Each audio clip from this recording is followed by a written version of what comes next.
joined by the legend himself, Mr. Mooncar, Travis Brown of Georgia, right? Yeah, Rome, Georgia. Very Rome, rarely Georgia. these days. Yeah, God, but it's. I know you're in North Carolina right now. You're in Hickory, aren't you? yeah, Yeah, you're Hickory. getting that race car ready. We'll talk about that later. But Yeah. how you doing, man? You hadn't had Mooncar in a couple days. I know you've been under the weather, but Ooh. Yeah. So last week I was sick, and I thought for sure I had COVID, but I tested negative every time I tested and felt better. So I guess I didn't have COVID, but I had something that was pretty nasty. It sucked, but felt better kind of Sunday afternoonish, and decided to come up here and try to help Landon with his car and hopefully make a little progress in what I'm running later this year. And you got your seat fitted. I saw a picture of that. That was good.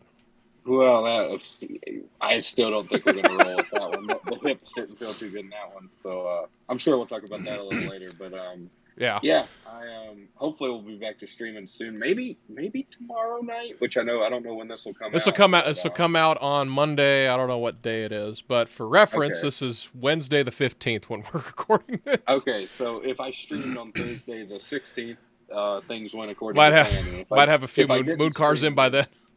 yeah, and if I didn't stream on the 16th, then something went horribly wrong. So Hopefully not. Hopefully this isn't the last yeah, time we see you on video.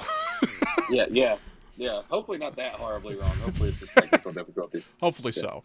yeah. So how'd you get into racing? Like, was it just you had the TV on and it was just there? Or did you have like a parent or a grandparent? Because it seems like the line is a grandparent had it on the TV and the kid wandered into the room and was like, "Whoa, what's this?"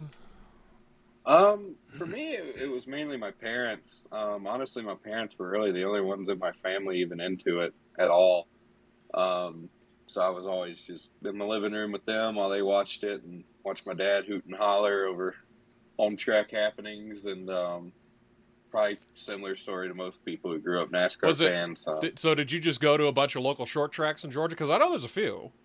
No, so honestly, dude, I never went to. Trying to think. I think I was like 12 or 13 the first time I even went to a dirt track. Really? Yeah, I had only been to NASCAR races, and then literally last year was the first time. Last May or last April, I guess it was the first time I'd even been to a late model race Oh on wow. asphalt. Yeah, so I came up here to see Landon, and that was my first time at an asphalt like short track race. So I've fallen in love with it. I love the short tracks. I It's love dirt. addictive, isn't it? Yeah, I've loved dirt ever since the first time I went to a dirt race, and now I feel like I'm even more into the asphalt side of things. Um, but yeah, I fell in love with NASCAR just through my parents. My dad called me Bud when I was younger, and obviously there was a red number 8 that said Yeah. Bud out there, so I became a fan of that car, and that was around 03, 04. So I mean, that That was was a like the good good time to be a years. fan of That's that. Yeah, that was a good time to be a fan of that 8 car. So I don't know. I haven't really fallen out of love with it. If anything, I've just kind of gotten deeper into it and appreciate more forms of racing now. it's really funny how we're both into iRacing, you more especially, but how just the people that you meet from it. I mean, you had Dale Jr. in a Mooncar race earlier. We'll mention that Yeah, later, but it's crazy how I started to meet some people when I did Firecracker last year, and I got a sponsor from a daggum NASCAR driver. Now I've got pit passes at a lot of yeah. tracks just from people I've met. Heck, I was talking to Alfredo earlier after his ERL race, but it's just crazy. Uh, so when did you get? Well, first I'll ask, when was the first like racing video game you played? Not necessarily like iRacing, but like Mario Kart or anything. What was the first one that you had or Um, tried? Earliest one I remember is actually I don't remember the actual name of the game, but it was I want to say it was like a game for NASCAR in 2000 on the PlayStation. Oh, like NASCAR Heat? Um, Maybe I don't remember. I don't. That's just the first one I played. The first one I actually like competently played was NASCAR Thunder '04. I gotcha. Because by the time that came out, I was 3 or 4 years old. That's a pretty popular Um, one. yeah, I mean that one. that's why, I mean, I was watching NASCAR from a baby, but like I didn't really like I don't remember understanding it until I was about 3 or 4. So NASCAR Thunder '04 was the first game I really got into, and honestly, probably made me love racing even more. I mean, those are pretty much what I've heard now. Fallon was old enough to say, "Oh yeah, I went to the arcade at the laundromat and put Yeah, quarters in a machine and started racing." I'm like, "Man, you're old." You were. And then yeah, yeah. Cattell said, "Oh yeah, when I got hooked up, I think it was the GameCube," and I was like, "Okay, so that's aging him too." But A lot of people think I'm a lot older than I am, now, but how old are you? You I'm know, 22. now see that I kind of guess I was thinking like 23 ish, and Yeah, I mean, it's funny. I surprise people when I tell them I'm like 27. They either think I'm yeah, like closer to 40 or closer to like college age. yeah. I mean, a lot of people are surprised, man. Some people get it, but um, I don't know. I think they just hear me yell on Mooncar and think I'm I like a think I 30 think year this old guy this guy's raging like alcoholic or this something. guy's like 40. He smokes a pack of Marlboros a day. Yeah, and dude, I'm honestly a boring person. Like I drink, Really? yeah, like I drink occasionally with Landon and them. Like I feel like honestly, people probably think that I party a lot more than I do, but it's just documented every time I do. I don't really do a whole lot. Like when I'm in Georgia, dude, I stay home and chill and Just hang out. um, yeah, just kind of do my thing. I like fishing and stuff like that, but I don't really party a whole lot. I mean, So I'm that's very rarely intoxicated or anything from Mooncar. Like very rarely am you're I just fired getting up. Mooncar drunk. Yeah, and a lot of people think I'm drunk. I mean, I've had You're people just like accuse that me of doing everywhere. coke. I've had people accuse me of doing all this stuff, and I'm like, no, I'm just into it. Like if I'm drunk doing Mooncar, you'll know it because like You won't know I'll what's be going on. way over the top. Yeah, and like I will probably outright say, "Hey, I'm drunk doing Mooncar," and like those are very rare times. Blake's event, since it was for the Dale Jr. Foundation, I decided to crack open a bottle of High Rock vodka, and boy, did I fall off a cliff by about Man, hour three. that'll get you That quick. was yeah, and that was very good. Not sponsored by High Rock, but I am a proud supporter of High Hey, Rock this could help. vodka. Yeah. So the big thing you're known for is Mooncar. Obviously, you're also a cool dude to talk to. But so before we talk about that, when did you get into iRacing and why? Um. Because I saw it in like 2012, and then I was like, okay, Yeah. this is pretty cool. Then my computer couldn't handle it. Then flash forward 6 years later, COVID happens. I'm like, well, I got some money and free time now. May as well start this up again. Yeah. So I was born in '99. I was my parents' first kid. So like I grew up with technology, like just I'm sure like a lot of people around my age just advancing. And if you're the first kid, your parents probably didn't understand technology too well. And my parents were not very big on the internet. Um, so I was just playing offline console stuff, but through my like allowed time on NASCAR.com, I discovered iRacing and Mm. I started, looking at it. And I asked, and they didn't really fully understand it. They didn't, know how they felt about me racing online. But finally, in 2013, I had a laptop, and I finally convinced them to let me join. I had an Xbox controller. Man. Um, Yeah, it was rough. I remember my first night, or like one of my first nights on there, I got a protest because my dad came in there and he was like, let me try it. And I handed him a controller, and he calls the big one on the pace laps in a street stock race. He right reared somebody in the middle of the corner, and everybody just piled the hell up. And that's still to this day the only protest that's ever been filed against me on iRacing, and it was, at least the only one I'm aware of. Um, which is honestly shocking because It really is. I should have 3 or 4 suspensions to my credit if I'm being honest with Well, some of the the things I've pulled. But yeah, I don't know, but I guess I rambled there. But yeah, 2013, I found it through NASCAR.com. Probably a year or two, maybe 3 years prior. Obviously Dale Jr. was really involved in like the Pro mm-hmm. Series and all that, which it wasn't to the scale it is now. But I mean, I was a Dale Jr. fan growing up, so I saw Dale Jr. and I was like, okay, I need to have that. Yeah. And eventually, I was able to do it, and then I started running a league. Um, but they found out I was on controller, and they found out I was 13 years old, and the combination of that and Ugh. then my terrible driving, they tossed me until I got a wheel. So then I bought a wheel. I mowed yards, or I mowed our yard, and bought a wheel for $100. What'd you And get? Driving Force GT, so I actually got a good deal on it because it was brand new and That's only $100. no It was on joke. That sale. is so. Me, you, and Blake McCandless have all the same wheel.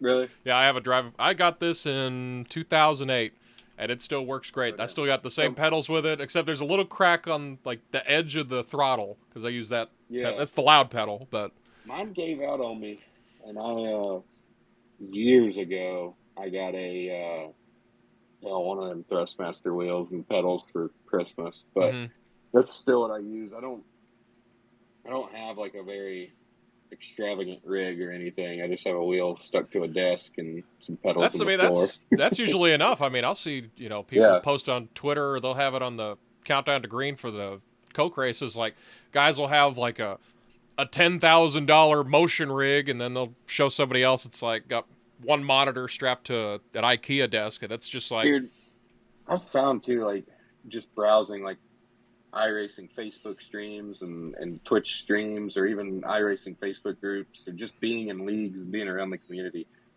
The rig doesn't matter mm-mm. to an extent. I mean, obviously you need decent stuff, but especially now, but because I feel like iRacing is more competitive than it's ever been. But dude, some of these guys, they'll spend $10,000, like you said, on a rig, and they Oh still yeah, suck. Like yeah. I, I don't know how they do it. I mean, some of them are sponsored, and then I'll see, you know, some will have like a $1,000 seat and a frame and everything, and they actually have to climb into it. But I mean, it's all about how good the driver is. I mean, Yeah, you could throw me into a Hendrick Motorsports car on Sundays and probably wouldn't do well. I mean, you can do that with yeah, 95% of the people on iRacing. Now, some people on iRacing, you could throw them in a real car and they'll be pretty good. But it's yeah. I like, mean, but it's like, it, you know, the pedals and everything don't make the driver. That's like if you play baseball and you think that spending $700 on a bat is going to make you, next Barry Bonds. yeah, I mean, it's just yeah. about what you do with it. But what else? Oh yeah, Mooncar. Yeah, let's talk about that a little bit. Yeah. How the hell did you come up with Mooncar? And So why is it Mooncar, named Mooncar? That's the other question I had. so Mooncar. Oh God, it's a long story. So That's okay. The name Moonhead Okay. is because I have a big head. Mm-hmm. They called me Moonhead. And so, long story short, me and some of my buddies like Cozy, and just some others, Tyler Gary, we raced in leagues, and this was like 2019. So I was 19 years old. I was kind of a shithead still. Am I allowed to say that? That's I'm fine. sorry if I just made that explicit. It's okay. Yeah. But yeah, I was still, immature. And we were just sick of like serious league racing and stuff. So we made a league basically that was a parody of a league we were running in, and nobody raced it. And so we moved on from that. And that wasn't really, we don't consider that Mooncar, but it was just kind of like our first, like us dabbling in it. Mm-hmm. But fast forward to early 2020, I was like, you know what, I want to actually like do this and make it cool, And I had Yeah, my YouTube channel. I was streaming it on YouTube, and it actually I wasn't remember named that. Mooncar at first. It was Travis's iRacing Tomfoolery series, but That's we ran with the right. Yes. acronym. Yeah, and I let the listeners put that one together. Um, but yeah, Travis's iRacing Tomfoolery series, and that made it a little bit. I'm so And stupid. I just got that. I remember watching it. It yeah, stands for tits. yeah. So we had a big logo that looked like the NASCAR. Actually have a shirt that says, it's got the little. God, I'm probably gonna get myself a cease and desist, but we only sold we only sold like 3 of them, and I bought one of them. So it had the little NASCAR like deal, but it just said tits. And Under it said Travis's iRacing Tomfoolery series. But yeah, we did that, and YouTube was weird, man. Like some nights nobody'd watch, some nights a lot of people would Yeah, watch. it's it's weird because when you go to YouTube, you don't really think about, and it's starting to grow a little bit. You don't really think about Mhm. watching live streams. I mean, when you go to Twitch, that's all it is. But like YouTube, you Yeah, could watch how-to videos on how to cook a steak, or you could watch how to, I mean, do whatever, or you could just yeah, bullshit on the internet for hours on end. But when you go to Twitch, I mean, that's what you're looking for. But you're right, there's not much of a crowd on YouTube. I think no, I can't remember his name. He does NR Night in America. I'll watch that, but IDK that'll player. pop up. Yeah, IDK Yeah, player, that's it. But he'll have like 700 people watch, and then it'll just pop up like on the main screen. yeah, So once you get yeah. over a It's certain wild, population, man, then, but for sure. But I ended up moving it to Twitch, and it flopped. Nobody watched. I kind of gave up mid like summer 2020, and then October of 2020, I came back with like a new PC because my PC was giving me some problems. And I kind of had like a whole new approach. Like I was actually like less focused on being a shithead and actually just trying to make something cool. And we did that. We did the first Martinsville 24, and that kind mm-hmm. of blew up. And by December of 2020, I was Twitch partner, and from there, it's just kind of been steadily growing. And So the 24-hour race is really the springboard to where you're at now. 100%, yeah, because that was insane. We threw that together in less than 2 weeks. I mean, we got 30 teams together. We decided to do it for charity, and Now you I did it for Toys for obviously Tots, right? both years we've done it for And you Toys for set like Tots. a moderately small goal, and you just hammered it like before the race Yeah. started, So didn't the you? first year we did I think I did like $500 or $1,000, but either way, like we were almost to $1,000 before they took the green. And God. by the end of it, we had raised $3,000. And then this year, I set the initial goal at 1,000, just because it's like, you know what, like we'll go up if people want to do Yeah. that. But like $1,000 is a lot of money, man. Oh Like yeah.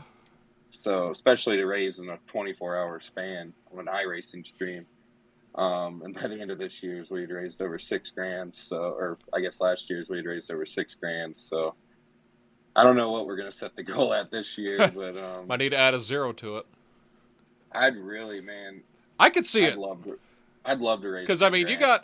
you got like actual NASCAR drivers watching now. Like you got the Yeah, big marquee name is Dale Jr., who's raced a couple, yeah, and then you've had Landon Castle in there. I think Kligerman's raced a few. mm-hmm. I'm trying to think. What other NASCAR drivers have been? Garrett Smithley, Hocevar has. Hocevar, yeah, I mean, it's Smithley runs a good bit. uh huh. Preston Pardis, um, I don't know. Garrett's my buddy, man. Yeah, I love Garrett Smithley. he's Garrett cool. Smithley appreciation. I don't know. I love Garrett, but yeah, man, it's crazy what it's grown into. I never would have thought. It's crazy because we got guys like Gary, Cozy, Slice. Trying to think who else. Preet runs there once in a Both the while. Soras. Yeah, both the Soras. I mean, those are guys that Joe are there like House. every night. Yeah, and they've been here since the beginning. Like Uh that's the huh. craziest part. Like What I thought was they've been cool here since was the start. you've built into such a thing. I saw a picture. I think Presley Sora may have tweeted it where there were like 4 or 5 Mooncar regulars, and they all like met up at what I can't remember what track it was. It was like a couple weeks ago, but I don't know if you saw that picture. But Yeah, it yeah, was yeah. really They cool. were. It was like people that they never would have met if it wasn't for Yeah, Mooncar, and like that's crazy. it's wild, man. Like even like it's still crazy to me. Like having people come up to me at races and either raced in Mooncar, still racing Mooncar. Just some people just watch Mooncar. Like it's just crazy. Like it's crazy what it's turned into. I was at Bucky's with my mom, and some dude came up to me and was like, "Hey, you're Moonhead," and I was like, "Dude, like this is crazy." Like I don't know, and like in the grand scheme of things, it's still like tiny. Like I Oh mean, yeah, but it's tiny, but like it's just crazy in this one little circle of the world that is, I guess, mhm. oval racing. We've kind of made something that I feel like is kind of extended out of iRacing. It is kind of Yeah, its culture is kind of trickled into the real world a little bit, whether it's people yelling beef or It's whatever. beef. But, yeah. That's like every time I hear the word beef, any sporting event, I think, oh my God, Yeah. it's beef. But And it's that's another crazy one. Like, I'd said that a few times, but that night I yelled it when James Gibson wrecked Tyler O'Neill. That night I yelled it. It finally just stuck. And now you got T-shirts made of it. that's another moment. Yeah, that's another moment that just like sent Mooncar like to another level. Like, I am so thankful those two wrecked each other. Because that was our 1979 Daytona 500 moment right there. I mean, that's pretty awesome. So Yeah. your catchphrases. Now you have a few. You've got Mm-hmm. beef, green flag, green flag, green flag, white flag stuff. Like, how did you come up with those? Or are they just organic? Because what I've noticed, like when you do, I've done a lot of college sporting events, high school sporting events, and I've done a couple of races too. But it just seems like they just happen. Like you don't really think about it. And like once you say it, it's like, bam, that's it. That's like Darrell Waltrip talked about boogity, boogity, boogity. He just said it like they were on the pace laps. And what, because he didn't do it like the first half of the first season he was on TV, and then it was just like Bristol or something. He was like, it'd be pretty funny to say this, and then it just stuck, and now that's like, when you hear boogity, boogity, boogity, you know what that means. Yeah, for me, I don't know, like the green flag and the white flag one. I don't even know when I started. I may have been doing that from the start. Beef just came from, I'm a big rap fan, and there's always rap beef that I like to follow, just see who's beefing with who. So I started saying beef, but trying to think, good God Almighty damn. That's the big one. Dad, good God Almighty damn. Yeah, my dad used to say that, so I just grew up hearing it. And there was a big wreck one night, and I was like, good God Almighty damn, that was a wreck right there, and it just kind of stuck. So, about Mooncar again, how do you decide, when it's a Mooncar night, how do you decide what you're going to race and when you're going to race? Because the big popular one is 87s at Dega. That's because that's the best car and that's the most exciting track you can go to. It seems like that's the one that runs a lot. But you also mix in some other ones. Like I ran the last one you did Miatas at the Daytona Road Course. That was a blast. I was running around like 30th, and that was fun. Yeah, we I'm open to suggestions. We have kind of a inner circle of dudes who will kind of suggest things. But 87s at Dega, in my opinion, they're just the perfect balance. Like you're gonna get pack racing, but they still have to wheel them. Yeah, and it's just perfect balance. So like on a night where we don't know what we want to do, 87s at Dega is just like that's easy. what we settle on. And we start doing more dirt and more short track stuff. We're never going to run like next gens at Las Vegas or something. Like that's just not really for Mooncar.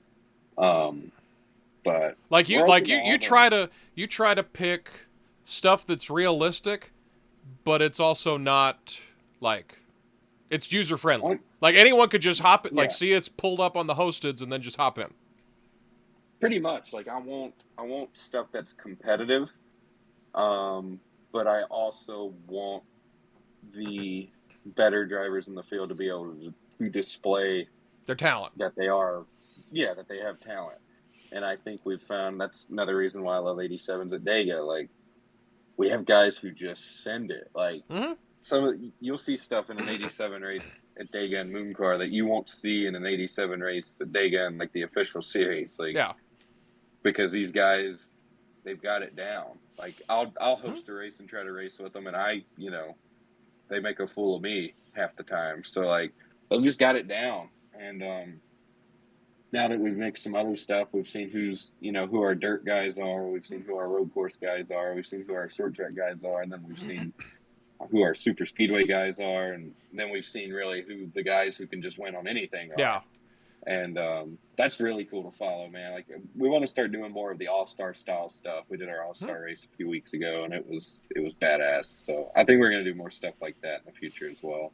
I mean, you have guys, like we mentioned the NASCAR drivers in there, but you also have guys that have created a name for themselves just off of this. I mean, I'll use Presley Sora as an example. he got sponsored by a jerky company, and there's like 3 or 4 other businesses that actually sponsor his car just to run in Mooncar. Yeah. Like, and there's a few guys like that that have sponsorships on their virtual race car just to race in Mooncar. Like, that's awesome. There's a lot of eyes on it, man. Like, Oh, yeah. it's wild. Like, I never. I mean, streaming isn't I guess technically my full-time job, but you know, we're trying to build this into something pretty cool, and I think honestly, I think a lot of our drivers have already capitalized on that and kind of made Mooncar, because a lot of people give me a lot of credit for Mooncar, but without the group of guys we've got, like, I am so lucky that we have such a diverse group of personalities, skill sets, backgrounds. Like, we have people from all over the world racing Mooncar. We have people who absolutely suck at iRacing and people who are at the top level of iRacing. That's what makes it great, you know? Like, that's like I can hop in a Mooncar race, and I might race with a dude that got iRacing this week, or I could race with Cozy or Dale Jr. I mean, anyone. I mean, anyone. And that's what's anyone great. with anyone that has iRacing could hop in. And we've seen some of those guys. Hell, so Spider from Barstool, he got his childhood friend in the dang league one night, and they grew up together. They were neighbors growing up, and I guess they, after school or whatever, his friend Sam moved off somewhere to work a job, and obviously Spider ended up at Barstool, and he got him in Mooncar one night. And in his first start, he was running like 14th down to the line, and everybody in front of him wrecked. And this dude, who, I mean, we didn't know till 5 minutes before the race, drove through and won the damn thing. I was like, oh, that's Spider's childhood friend. But yeah, I mean, and then, like you said, we have guys like Cozy and even some Coke guys, Fryer, Jimmy Mullis, Zach Novak's run, Malik's run, Blake Reynolds. So, I mean, we've got it all, and I think that's what makes it so exciting. You never know what you're going to see. I mean, that's exactly right. That's what makes it fun. That's what. At the end of the day, you know, a lot of guys, it's a simulator, and it's a simulator because it's the best sim racing game I've ever played. But at the end of the day, it's still a video game. Like, you can't just go. You can't rent out Talladega and take cup cars from the '80s and put 40 random dudes in it and race. I mean, you'd kill someone. Dude. And that's honestly, what's great. I think that's what eNASCAR as a whole is missing. Like, I'm gonna go on a rant here. Go for it. A lot of people probably won't agree with me, and honestly, it's the people in charge are way smarter than me. So I'm not gonna shit on what they do because they've got a great thing going. I mean, they've got Coke, one of the biggest companies in the damn world, most well-known companies in the world, sponsor. They're doing something right. I think to really maximize on what eNASCAR could be, or just e-motorsports as a whole could be, is to get away from being fake racing and be what real racing can. And I feel like that's what Mooncar's done. Like, you can't go, like you said, you can't go run Dega every night with old cars. You can't run unrestricted cup cars around Daytona. You know, you can't. I can cheer when a car goes flying up into the press boxes, you know, and everybody can laugh about it. Real life, that's, you know, that's what I don't think. Yeah, like, so we can do stuff, you know, that you literally, physically, legally, whatever can't do in real life. I mean, that's what makes it fun. Make a great show about it, and everybody stays safe. Yeah, people might get pissed off, but then that's fun to watch too. So, like, there's really no negative to it. So you really took NASCAR's words that they threw out about 10, 12 years ago, boys have at it. You just threw that out there and you don't even like police it. We're the hockey of motorsports. We or I guess virtual motorsports. They're obviously, we have to step in every once in a while. Yeah. You know, when people start going backwards or sitting on the track or treating the whole pack like, I've seen guys, man, they'll get mad and they'll see that guy up there and the field will be doubled up and they'll just come up on one to green and they'll hit the guy that they're mad at, but they'll take 6 others with them. And then we'll, park them or suspend them or whatever. And they're like, man, that son of a bitch wrecked me. I'm like, I don't care that you wrecked him. Like, y'all are even. It's those other 6 poor bastards you just cleaned out of the now top those 5 10. got to get back at you. You didn't think about Yeah, I'm that. like, what are you thinking? So, I don't know. It's, dude, on an iRacing league, you will see it all. Oh yeah. People will message me and say, I got a penalty and I did not deserve it. And I'll be like, all right, I'll Okay. look into it. I'll go back and watch it.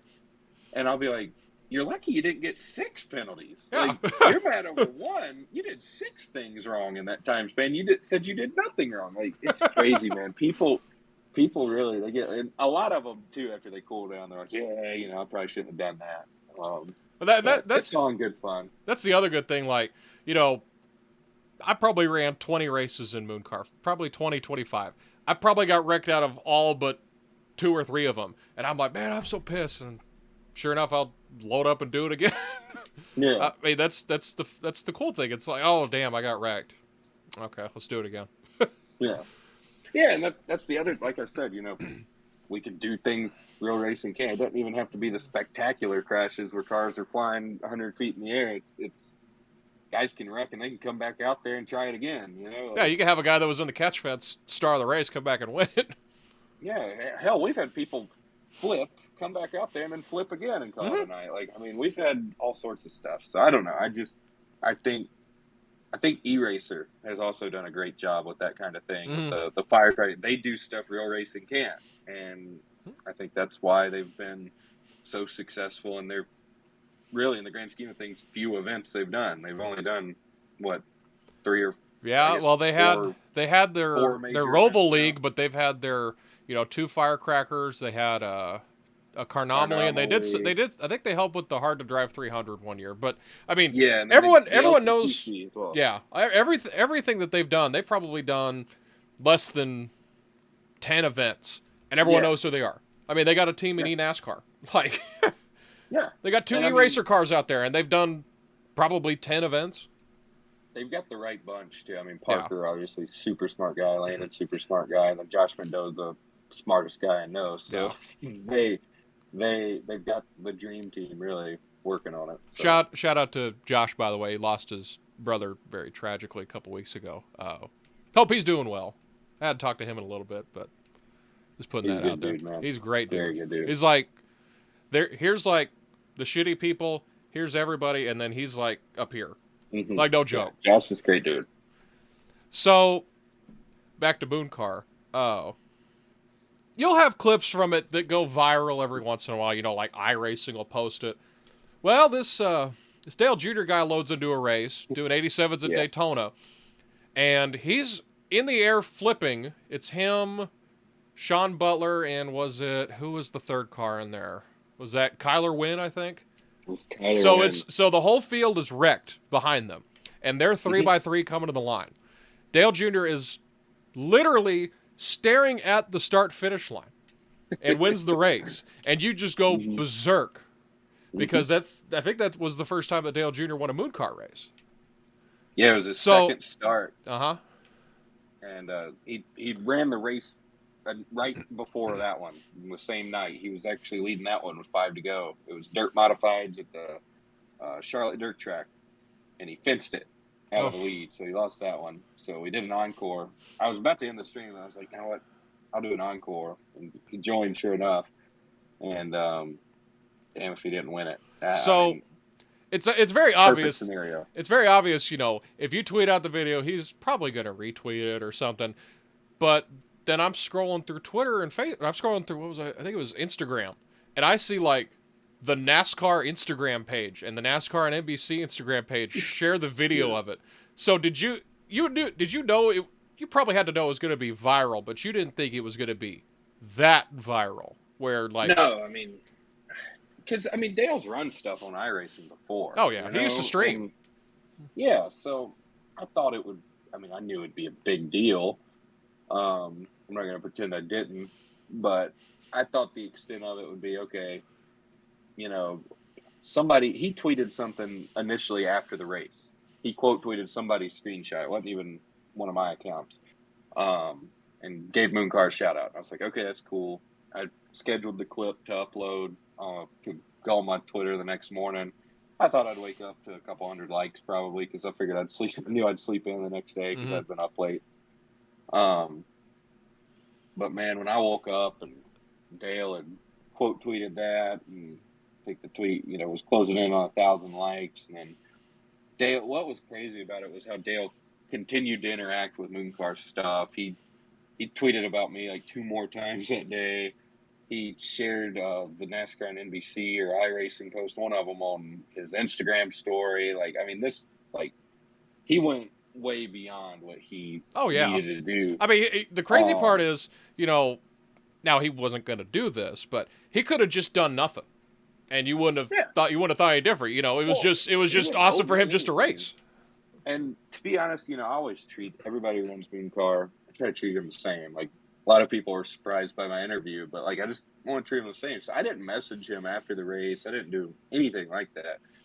But after like tweet number 4, I had to message him. I was like, dude, like, I really appreciate it. I mean, he's super down to earth, normal guy. Then NASCAR and NBC posted it, and we get to that weekend, and it was still big on social media. And I was on my way to Dega, and I finally get to Dega, and I check my phone, and people are going nuts because they showed it on TV during qualifying. Yeah. I actually played my commentary. Dale talked about it then, so I messaged him again. I was like, dude, thank you. Like, this is big. Like, you don't realize how big this is. And we got to talking, and obviously it was Saturday. There was an Xfinity race, so he asked if I wanted to meet up after the Xfinity race and take a picture. It's like, of course, because, Well, yeah. like I said, dude was my favorite driver growing up. I mean, this dude was like my childhood hero, dude. Like, I was a Dale Jr., like, diehard fan. And fast forward, Noah ends up winning, so he tells me to come to Victory Lane. And still in my head, I thought, like, he's a busy guy. He's Dale. Like, somebody will probably come get me. I'll get to shake his hand, take a picture, and leave, and my year will be made. But he came up and brought me into Victory Lane himself, and we stood there and talked. He introduced me to Steve Felt. Talked to Steve a little bit and took a picture of Dale and Steve. And I had met Noah before. I hung out with him in Pensacola a little bit.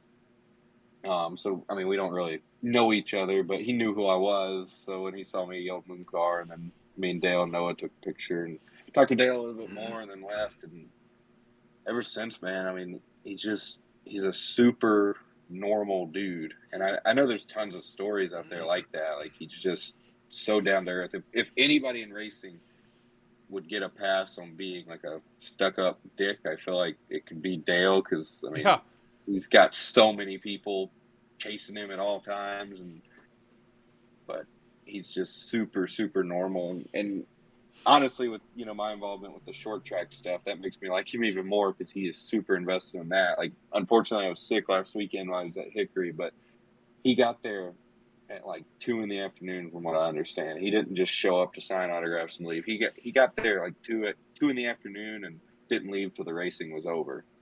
And I mean, signed autographs, took pictures. Again, didn't have to do that. Didn't have to do that at all. But he's just super genuine dude who loves racing, and I don't know, man. It's so crazy. It doesn't feel real. Like, there's never been a moment in my life where I was like, I am for sure I am dreaming. But when I was standing there and Dale Jr. was explaining what Mooncar was to the president of NASCAR, I was like, man, I might be onto something here. Yeah, you might end up getting Mooncar and NBC someday. Yeah. I mean, that's just that's what it's all about, man. It's just the thing I've told people is this. I've met some Major League Baseball players. I've some from the area here. I've met NBA players just because of my work in basketball. The superstars of NASCAR and the drivers, like it's impossible to like even get like an NBA player to wave at you. You might be lucky if you get even a crappy Major League Baseball player to sign something for you. Like, you could just go and just talk to any NASCAR driver. That's like, I'm walking through the pits, I got passes in the infield, and I got a grid pass, and Cody Ware walks by, and I just say, hey, what's up, man? You're Cody Ware. He's like, you're a lot taller in person. Then we just started talking for like 10 minutes. Now he follows me on Twitter, and, it's like, I'll run into... Cody's a super cool dude. Yeah, he is. Cody, man. I mean, Cody is awesome. Tommy Joe's the same way. He's just like, hey, what's up, Decon? When I've seen him at the track a couple times. Raja Caruso the same way. I mean, and I I talked to Brandon Brown when I was in Texas. I talked to a bunch of Vargas is another one.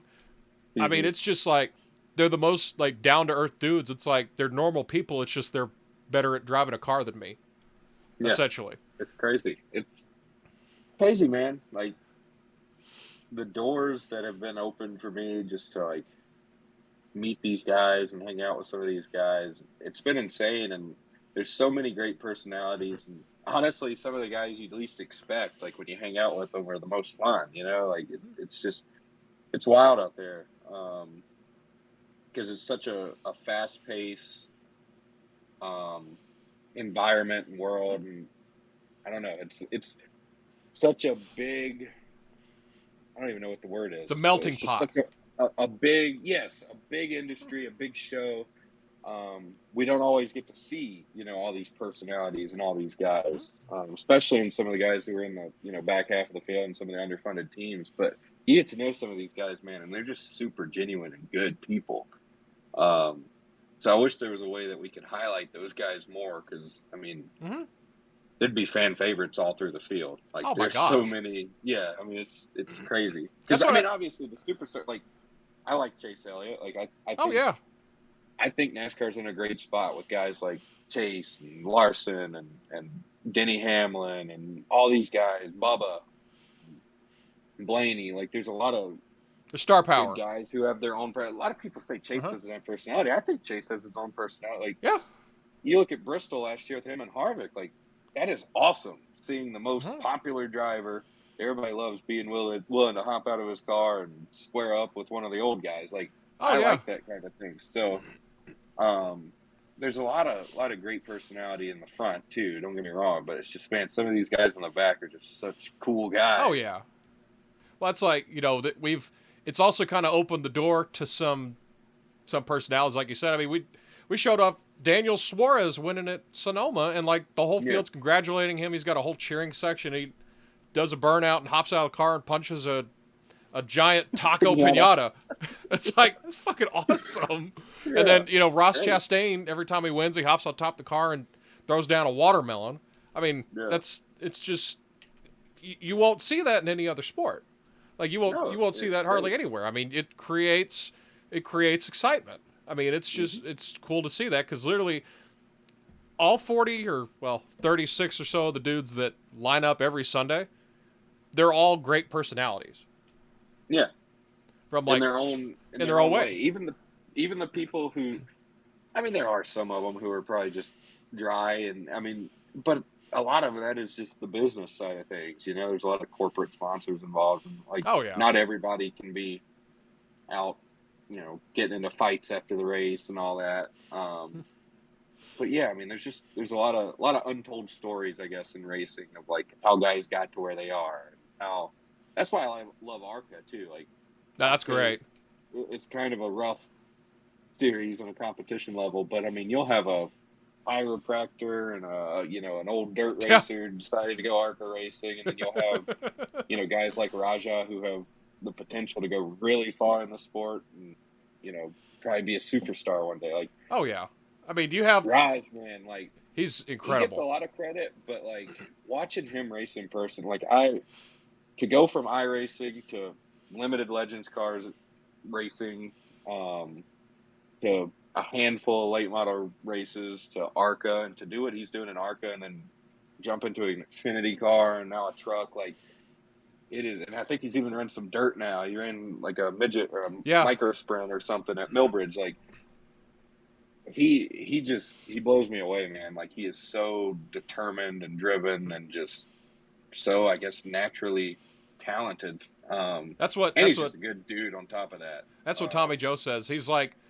probably one of the most like pure raw talent guys that he's seen. I believe it was something along those lines. Man. But it's like, he always lauds every time there was the video of him in the ARCA race at Charlotte where the car is wrecked. Like, it's facing the inside wall, and he saves it, and he doesn't lose any time, and he ends up passing someone like the next corner. And it's just like, wow. You don't teach that. Like, this is a dude that he didn't start racing like until he was 15, and now, I can't remember how old. I think it was like somewhere around there. But I mean, now he's racing. He about damn near got a top 10 at a track he'd never seen before in person last week at Gateway. Yeah. I mean, And if he's it, just yeah, constantly improving. Like, first time I watched him race a late model versus last time I watched him race a late model, like, you can see a lot of improvement too. It's not like he was ever terrible, but like he just rapidly improves and he's constantly getting better. And I don't know. I'm a big Rajah fan, I guess, as I've yeah. probably made apparent here. But I don't know what we got. Oh, personalities. But I don't know. Just seeing the broad spectrum of personalities through the sport and all the stories and seeing it all play out. That's probably been my favorite part of just getting to know some of these guys. I mean, it's fun to hear people's stories. That's why I'm kind of started doing something like this. I'm like, there's so many people in sim racing you know of, but you don't know of them. You know what I mean? Like people know your voice, people know your calls, but they don't know like the backstory of that, like how Mooncar started. And like Alfalo was talking about how, you know, what it was like coming through the Coke series when it first started, and like the talent level from when he first started to now. And he's talking about racing NR 2003 with Truex and all them. I mean, it's good to hear these stories because it's you never hear of them. I mean, Dale Jr. His podcast. I mean, I cleared time out of my schedule during the week to listen to it. Like Jerry Mayfield is. I mean, that's a great episode. I mean, I listened to his about Denny Hamlin. I mean, there's a bunch that I've listened to. It's just good to hear the story of someone. Yeah. So, for sure. So talking about racing, they're going to throw your ass in a real car, aren't they, here in a couple weeks? Or a couple months, I guess. Yeah, well, it's getting closer to weeks. Okay, so when is it? I know it's at Hickory, right? Yeah, August 6th. So it's closer. Yeah, it's a little over a month away. So it's the same kind of car that old Blake's been running lately, isn't it? It's not it's not a super late model, so it's. So Blake has actually been running a limited late model, which is a late model or a late model stock chassis. So what I am running is essentially a I guess there's a super late model and a pro late model. There's a late model stock and a limited late model. So I am running the limited version of a super late, I guess is the way I'd describe it. Like a diet version. Completely different. Yeah, they are two completely different cars, completely different chassis. I'm actually not running in a track sanction thing. I'm running in the Carolina Pro Late Model Series event at Hickory. So it's completely different than what Blake's running. Now Blake's actually competing, is he competing for points? I've just seen he's been racing. It's been awesome. No, he's only run twice, and I don't know when he's going to run again. To be honest, so he's scored some points at Hickory, but I think he's missed too many races, obviously, to really be in like a points battle. But yeah, he's running the track deal or whatever. I mean, that's awesome to just see that. I mean, that's I'll mention Landon here. Landon's like one of my favorite people, like in the racing community, because he's growing the grassroots part of racing. You know, big into Hickory. Hickory is just it's starting to take off. I think just seeing all the video of it, that along with North Wilkesboro, it's like your phone's about to die, isn't it? Yeah, I'm plugging it in. I was like, where are you going? But yeah, it's really. I just saw it was at 2%, so I think I'm gonna drop out here. There we go. Oh, we'll get it figured out. But yeah, we're good now. It's good to have dudes like that are trying to push. Short tracks matter. Without short tracks, we don't have NASCAR. We don't have even dudes in IndyCar. People see these big fancy Indy cars and they'll think, oh, they've been like racing in Europe. A lot of those guys start out on short tracks.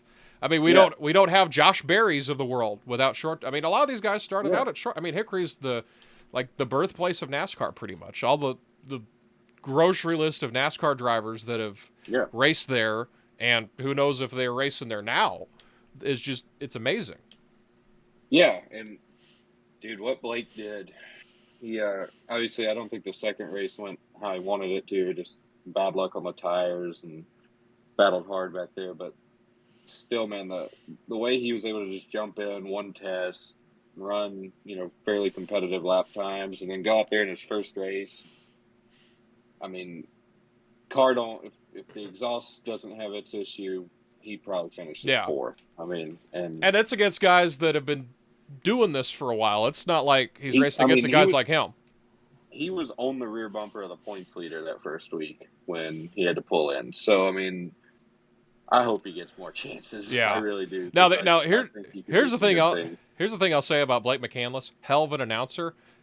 That dude could drive. I mean, he was in the top 40 of road, or no, he was in the top 20 of Road to Pro, and he was able to race in the Contender Series, and he missed out by like, I want to say it was like 10 or 12 spots. If he doesn't miss out by 10 or 12 spots, he's racing Tuesday nights against the best eNASCAR drivers in the world. And there's dudes in eNASCAR that are racing real NASCAR, and they're killing it. Like Caden Honeycutt and, what's his name? Oh, my God. Retzlaff. Parker Retzlaff, that's it. Thank you. Yeah. And it's just like, everyone in the Coke Series can drive. Even the guys that barely miss Coke can drive. Like, all top 70 that are in Road to Pro still can drive. But I'll tell a story about him. I actually started sim racing about the same time he did, him and his brother. We raced on NR 2003, or NR 2002 and 3 in, it was like 2010-ish. And I see these two brothers load up, and they're fast to practice. Now, I'm like 13, 14 years old. I don't know how old they are off the top of my head at that time. But, no, I'm like actually about 16, so they might be about 14. But it's a league of guys that are like in their 50s and 60s, and it's just me feeling my competitive urge to just compete against someone.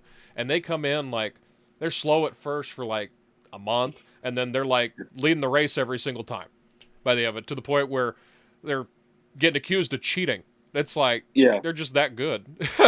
So Blake's been sim racing a while. I mean, it's not his hopping behind the wheels his first time in real life, but he's driven some stuff. I mean, he talks about the super late model in the 87 car. I mean, heck, there was a point when I bought it because of him. He's running races on stream in the Silver Crown. It's like, I'm never going to buy the Silver Crown and try to run it. It's just like, and I saw him drive it. I'm like, that looks like fun. So I buy that. And I mean, it's awesome to see him get that opportunity. Oh yeah. I was really happy, especially, you know, being with Landon and we've got a fun bunch already, and to bring him in, I don't know, it was a lot of fun. I wish I could have been there for the second weekend when I was sick, but the first weekend, man, we had a blast. It was a lot of fun. So even though he didn't get the finish he deserved. That's true. So how the hell did you get roped into driving this car? Was it just like Landon was just like text you one night before he went to bed or something like, hey, come drive this car? Yeah, Ace Moneymaker actually called me and said he had an opportunity for me. No, that's a hell of a reference, by the way. Yeah. No, it was kind of a long, process, because I came up here last year for the first time, and obviously had never even been to a late model race, and then started coming up here more. Me and Landon just got closer and became really good friends more than anything, and he started wanting to, restore his dad's shop and maybe race out of there, and maybe try to do some, car owning deals. So last year, the plan was I wanted to race like a limited late model race or do something, but we both kind of got cold feet.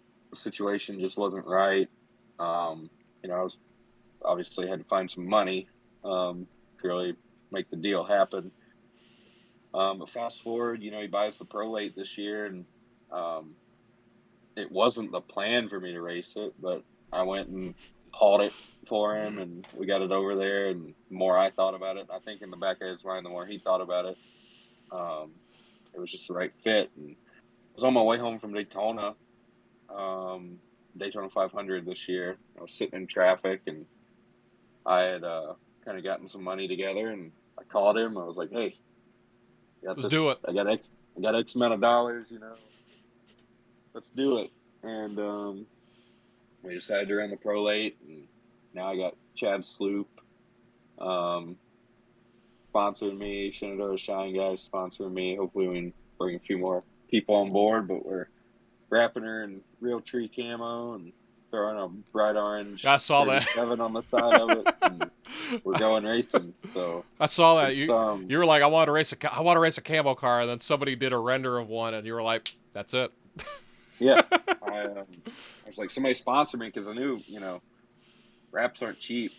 And so I was like, we need some sponsor dollars to come together for this one. And Chad Sloop, he, he saved the day. So I'm happy we get to do that. That's just one race, right? Sorry.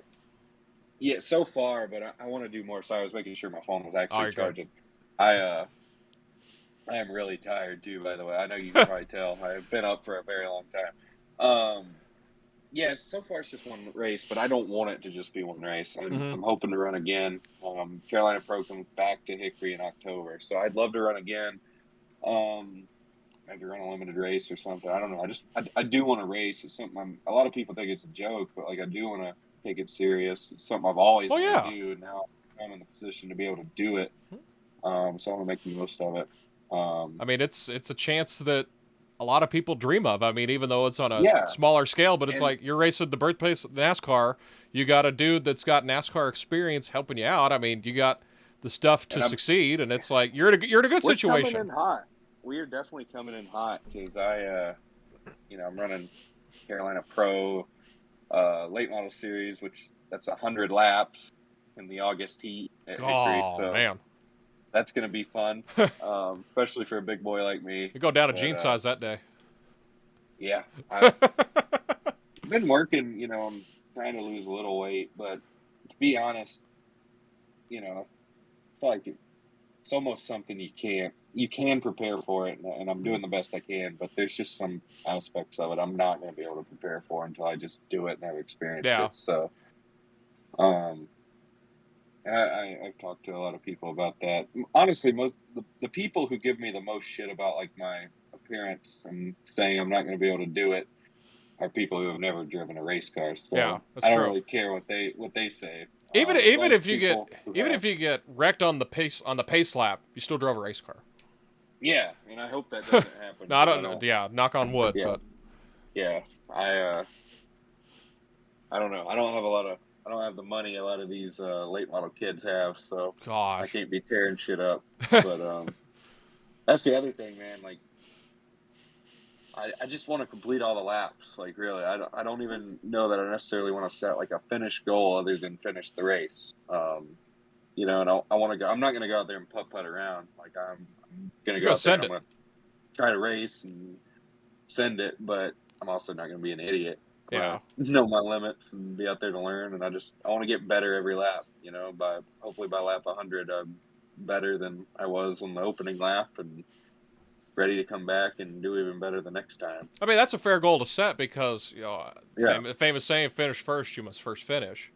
So I mean, yeah, it doesn't mean shit if you wreck out lap one. I mean, who knows? You might have a Mooncar situation where you're eighth place on the last lap and top seven, hit the pit wall or something, and then you just come by and win the thing. I mean that. I mean, yeah, you're there. You may as well go win. But yeah. I mean, obviously, everybody who shows up to a race wants to win. So oh I yeah, mean, I'm not going to sit here and say I don't want to win, but I'm also you gotta be realistic. realistic. I've never driven a race car before, and I'll have a test or two to my credit by then and some practice. But you know, I feel like running laps around Hickory, it's going to be fine and dandy to test, and it'll certainly help. But when you put me out there with 15, 20, maybe more guys, that's a whole different ball game. And having to That's gonna figure out how to get around them and do it cleanly, that's a whole nother game. So yeah. When you line up on the grid and you got to turn the car on, then it's just like, all right, here. I'm hoping I don't shut down. Like I'm like nervous that I'm just going to like forget how to function and just like I don't know what to do. Just driving a But car. It's no yeah, different than your nah. car at the house. I'll be all right. I'm looking forward to it, man. Like I'm not gonna lie and say I'm not nervous. I'm scared Well, yeah. shitless, but at the same time, I am so excited because I'm getting to do something a lot of people never get to do, Hmm. and just want to have fun doing it. So I mean, we'll that's see what happens. Dude, crazy the amount of support, amount of people who've told me they're coming out for it. oh yeah. Like We got the T-shirts up for pre-order now, and it's just crazy. Like it's really happening. well, it's like It's still I crazy saw to on me. Twitter like I think it was Kevin McAdams was saying they're coming up from Florida to just Yeah, watch this one race in the middle of North Carolina, And Yeah. there's people that I'll see, I can't remember who else off the top of my head, but they'll be coming from like different parts of the country just to see this one short track race. So now too, like there were a lot of people who were on the fence, like, okay, do we really want to go? And then they announced Wilkesboro, and Wilkesboro is Yeah. happening through the weeks. And they have a little bit of stuff going on the weekends, but there's nothing. I don't think there's any like major Wilkesboro events happening on the 6th. So I think a lot of people will come to Hickory on the 6th, and then Monday, Tuesday, Wednesday, or something, head over to Wilkesboro and watch some racing. That's what I'm gonna do. I'll be at a lot of the Wilkesboro stuff. Yeah, I think, I that's about when they start firing up. I think that weekend before or weekend after. they're running Hornets, I believe, the week of my race. Yeah. So Hickory will actually have Car Store Throwback the week prior to my race, which is a big race. Yeah. Wilkesboro will start with some of their stuff that week, and then we'll have our race, and then Wilkesboro will really kick into high gear, I believe, the following week. So that's going to be, man, August is going to be a lot of fun. I wish I could race Wilkesboro, but that ain't going to happen. That's it was cool to see it in iRacing, but I thought when it came out, I'm like, is this the start of them like trying to open this back up? Because I'm like, that'd be badass. They're going to haul ass around there too. Oh my god, yeah, it's going to be very cool. It'd be really funny is if they get that place up to Cup standard, and then it takes a date away from Texas, like it did in the '90s. Nice. I will say, man, like having been up there, I don't know if they can handle a Cup race, because it's pretty packed in the middle of nowhere. Well, it's packed, and traffic would probably be a nightmare. There's not many hotels from the looks of it. Yeah. So as much as I'd love to see it, I don't know that it'll ever happen. But trucks or something, I could totally see. What I picture happening is, depending on how this season goes, I could see SRX being like the grand reopening to like national racing there, and then have them have a bunch of ARCA East races there, or even a truck race.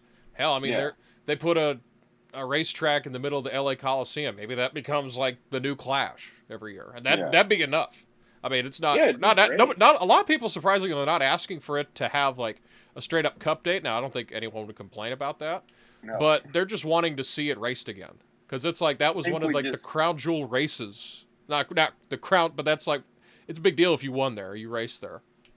Everybody who wants it, man, they just, whether they're racers who want to race in it, fans who want to watch it, or anything in between, they need to show up. I think that's what killed Rockingham, really. They tried bringing it back and easing it back into NASCAR, and nobody went. Like nobody. People acted like they cared, but I don't think anybody really truly cared. So that's the big thing. People could say up and down like, "Oh, I want short track race to come back. Or, I want this track to be a thing." Like, okay, when it is a thing, go support it. We need to pack those stands, and if you obviously not everybody can make it, but if you can't make it, race XR, like buy it, watch it, support it, tweet about it, whatever. Like that's what it kind of went the way of Chicagoland. Chicagoland was a great racetrack. I've been there. I mean, they had put on good racing, but it was like nobody was going, and they kept saying, "Well, we need racetrack in the Chicago market." I'm like, hell, look at Atlanta. Yeah, they didn't lose a date, but they completely changed it because obviously they're going to have to repave, but also I used to go to Atlanta all the time, man. I remember when I was like 4 or 5 years old, and they'd have almost 100,000 people there, and maybe not quite 100,000, but you know what I mean. Like, a lot. You were in there elbow to asshole people, and then by the time towards the end of it, it didn't look like there were 20,000 people there. I mean, it was pathetic. So and a lot of that has to do with on-track product, but I don't think we're gonna have to worry about on-track product at Wilkesboro. I think it's gonna be good. So I think I don't want to say it's an uphill battle, but them doing a lot of the big shows midweek might hurt attendance, but I think everybody who's passionate about it needs to do everything they can to support it, and whether that's like I said, racing in it, or just being there, tweeting about it, buying the pay-per-view, like whatever it is. Like even just sending a tweet about it. Yeah. Like it's not like you have to go out and buy shares of the racetrack. Do it. I mean, something as small as that. Like, man, it's great to see North Wilkesboro back, and then just hit send. That's it. Yeah, I mean, there are a lot smaller venues who have huge shows, and it's not all because of the crowd that's there in person. Like it's the whole. It's the whole.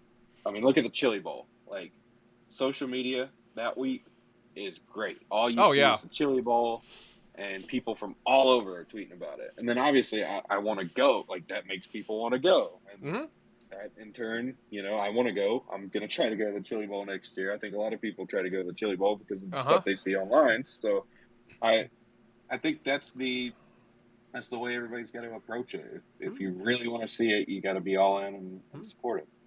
I mean, it's also the perfect time for Chili Bowl because there's really nothing going on. But also, it's the dog days of summer, North Carolina there. So, I mean, anything you could do, send out a tweet, buy a T-shirt, buy the pay-per-view for it. I'm probably going to buy the pay-per-view for it because there's this long state called Tennessee between me and the racetrack there. But, I mean, I'm a big supporter of it. I mean, even buying the track on iRacing is... I mean, that'll do it by itself. Yeah, I'm gonna be there a lot. Hopefully tailgating. Oh, I'm jealous.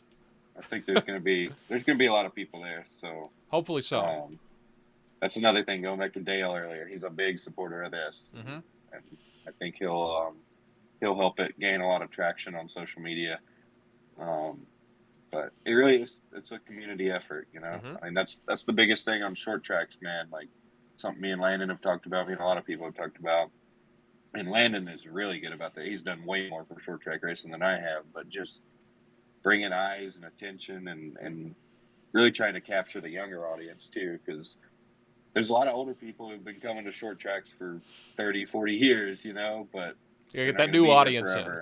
We got to get that new audience in here too and get them enjoying it and let them see that there's more to racing than just what you see on TV. I mean, you can go to your local short track and see Frank the tree trimmer and Bobby the plumber go out there and beat and bang for 30 laps and wreck each other in the last lap. And then, Tommy from out of town comes through and wins it. And then Bobby and Frank beat the hell out of each other in 3 and 4. Yeah, one of them's got $1,000 bail at the local jail. Yeah, I mean, I've seen multiple drivers escorted out of short tracks in handcuffs. Or, I mean, hell, you might go to Bowman Gray and see I was about to say that. Somebody pile drive somebody. So, like, I think it's a brain buster, actually, is what we've finally settled on. But, I mean, that's great. I mean, look, it blew up on social media, and guess where I'm going this weekend? Hickory's off. I'm going to Bowman Gray. So. I mean, it's a spectacle. I mean, it was great. I mean, the chain race that they had, where I think that's the clip you're talking about. Vargas was on the call, funny enough. And there, 4 sets of the cars wrecked, and there's one dude that like hops on the roof, jumps over another car, just starts beating the hell out of this guy. And then you just see like the checkered flag comes out, and the guys celebrate, and then you see like police officers like running across the infield after these guys. I mean, it's great. You know what tickets are at Bowman Gray? You know how much they cost for an adult? How much they cost? $12. Now, see, you can spend that on dinner one night. That is a steal to go see that. I mean, that is an absolute steal. So that's my ass is going to Bowman Gray this weekend. I believe I'm hauling Landon with me. Our brother's driving up from Georgia. We're going. I mean, we're gonna have us a crew rolling, and we're gonna get rowdy and watch some short track racing at Bowman Gray. That's a hell of a time. I mean, it's also a football stadium, so it's got enough people, and it's shaped like a horseshoe, so it fit plenty of people in there. But it's, I've seen a bunch of races there. It's not necessarily about the product is, like the actual racing. It's okay, but it's like the extra stuff. Yes. Yeah, that's. I mean, it's kind of like Mooncar. Pretty much, yeah. God, that's a track they need to scan. We need Bowman Gray and iRacing. Dale Jr. We had some great races at the Coliseum, so I can only imagine what we'd do at Bowman Gray. Yes. Dale Jr., if you're listening, whoever at iRacing, we need Bowman Gray. Like, we need it now. Yes. ASAP. Man, you got anything else? Oh, man. Anybody you want to say hi to? Any sponsors? It's your hour and whatever, but. Yeah, I mean, like I said, Chad Sloop coming on board the Pro Late and Shenandoah Shine. One Wraps, Forward Drive, obviously Landon, Huffman, Jason. Yeah, you got to start rehearsing this. So. Yeah, for letting me do it. Man, that's really it. Just those guys and everybody who's supported Mooncar and what I do. Because I mean, honestly, that's what's gotten me to this point. I Mm-hmm. didn't really know what direction I wanted to take my life. Um, Sometimes I still don't, but you know, where I was beginning of 2020 versus where I am now, like I never would have imagined it. And I'm still a broke redneck with a mullet, but I've got some cool friends and some cool stories, and I'm living the dream. So I I don't know. I'm just super thankful to everybody who's supported me so far, and hopefully we can keep the momentum rolling. Hmm. Hope It so. is 12:36 on the Eastern Seaboard. I have been up a long time. I am wore slap out. People are probably going to think I am an idiot because I've just kind of rambled because I am so tired.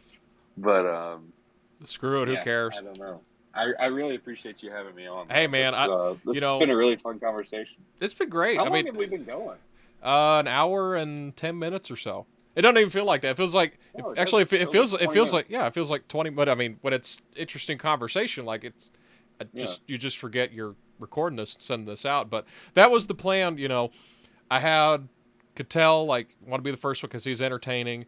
Ray Alfala's yeah, the go to sim racing, but then after that, when I first started it, before I came up with everything, I was like, okay, I need more than that. I didn't even have a name when I started getting this together, and then someone suggested chat band because I'm always chat band on iRacing, and I was like, okay, that's the one. And then I was like, yeah. who could I talk to that would be interesting that has to do with sim racing or real racing? And then like you were the first person I thought of.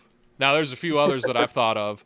I mean, I could get a ton of people, but I was like, people need to hear from Moonhead. Like no joke. Appreciate it. I'm sorry, I'm a lot more lame than people think probably, but I mean, I yeah, I didn't think so, but yeah. I don't know. Yeah, I'm trying to think. I guess we told the whole Mooncar story, yeah. so that's the most interesting part of old Travis. I mean, So that's a big thing though. yeah, so So is there I now before I'll kick you off here and send you to bed finally? What's like? Where do you picture Mooncar? Like 5 years from now, where do you picture Mooncar? it's a very good question. I Especially with no sleep, isn't it? no, I've thought about it a lot. I think Mooncar. I don't want to say is at the mercy of sim racing, but obviously it's very unlikely that Mooncar becomes bigger than sim racing. So I Mm, think it depends kind of on where Mooncar or where sim racing itself is in 5 years. yeah. Now, where I'd personally like to see it, I want us to be doing in person events. Mm, I'd love for us to have, um, our own, probably wishful thinking, but, our own form of streaming, where, hmm. where people just fire up a Mooncar app or a Mooncar website or whatever, and that's how they get their Mooncar. Um, but the biggest thing is I just want to continue growing and keep having fun. Because that's the biggest thing. Like Mm-hmm. there's a lot of bullshit going on in the world. Um, and if I can provide something that lets people escape that for an hour or two every night, then as long as I keep doing that, man, I don't Mm, I don't care really where it's at. If we're doing in-person events, if we're on Twitch, YouTube, Facebook, our own thing, wherever. PBS, AM radio, whatever it is, like I'm fine with it as long as we're still kicking ass and having fun, and we've got a nice group of guys and a nice following. I'm gonna keep on It's all trucking with it. about. Well, Yeah. man, whenever you do Mooncar again, I'll try to make it. I think it. Well, we're Oh recording yeah. this Wednesday Monday the night. It's 15th. looking like Monday night for sure. Hopefully by the time y'all are listening to this, we've had one on Thursday night, Uh huh. and hopefully it was spectacular. I mean, So they're all spectacular, but I'll try to yeah. make it. But yeah, Speaking of anyone's. not doing Mooncar drinking, I will be with Dylan Wilson tomorrow if we do it. So there's a good chance I will be drinking. So you'll be able to see the difference. I mean, the content will still be good, I'm sure. But Yeah. I'll finally get you to sleep, in your nice cushy motel in Hickory. But man, I appreciate it. Anytime you you want to come back and talk, or you got a big event, just, holler. I'll get you some airtime. But I really Oh, hell appreciate it, yeah, man. man. Yeah, I appreciate it, man. This is fun.